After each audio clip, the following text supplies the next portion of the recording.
সংবিধান থেকে যারা আল্লাহর উপর আস্থা ও বিশ্বাস বাদ দেওয়ার কথা বলে তাদেরকে কি মুসলমান বলা যায়? কোনো ব্যক্তি যদি নিজেকে মুসলমান দাবি করার পরও তিনি সংবিধানে আল্লাহর প্রতি আস্থা এবং বিশ্বাস রাখার বিরুদ্ধে অবস্থান নেয়, তিনি যদি বলেন যে না এটি রাখা যাবে না, তাহলে অবশ্যই তার ঈমান নিয়ে সংশয় এবং সন্দেহ দেখা দেয়।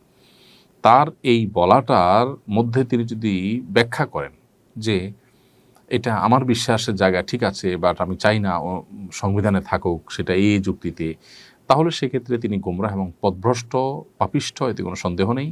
আর যদি তিনি এই আস্থা এবং বিশ্বাস নাই বা এটা এখানে রাখা অনর্থক, অপ্রয়োজনীয় বা না রাখা উচিত এরকম অ্যাগ্রেসিভ হন তিনি, এবং তার বিশ্বাসই যদি এরকম হয়, তাহলে তিনি কাফির এবং মোরতাদ হিসাবে বিবেচিত হবেন, ইসলাম থেকে খারিজ হয়ে যাবেন।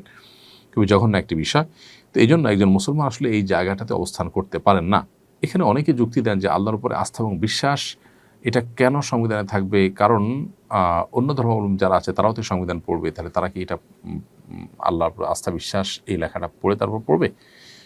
এই উত্তরটা একেবারেই হাস্যকর আমার কাছে মনে হয়, বা এই প্রশ্নটা একেবারে হাস্যকর মনে হয়। কারণ হলো যে কোনো সংবিধান যখন প্রণয়ন হয়, দেশের সব মানুষ সেটার উপরে শতভাগ একমত থাকে না।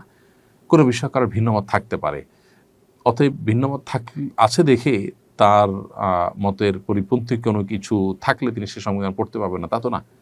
তাহলে একজন অন্য ধর্মাবলম্বী এই জায়গাটা সে তার ভিন্নমত আছে, এই জায়গাটা তিনি পড়লেন না, তাতে সমস্যাটা কোথায়? বা এই জায়গায় অ্যাভয়েড করলেন তিনি, সমস্যাটা কোন জায়গায়?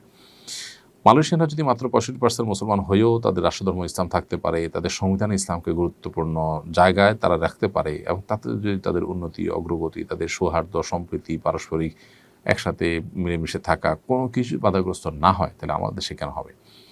তো এই বিষয়গুলোতে আসলে ইচ্ছাকৃতভাবে ইসলাম এবং মুসলিমদেরকে কোণঠাসা করে রাখার যে পশ্চিমা আপনার প্রচেষ্টা আছে, যে গোটা পৃথিবীতে আজ মুসলমানদের প্রতি জুলুম এবং নির্যাতন চলছে, মুসলমানদেরকে কোণঠাসা করে রাখা হচ্ছে, ইসলামোফোব হচ্ছে দিন দিন উন্নত দেশগুলো, এটা তারই অনুসরণ মাত্র। পশ্চিমাদের গোলামরা সাধারণত তাদের এই অন্ধ অনুসরণ করতে পারে।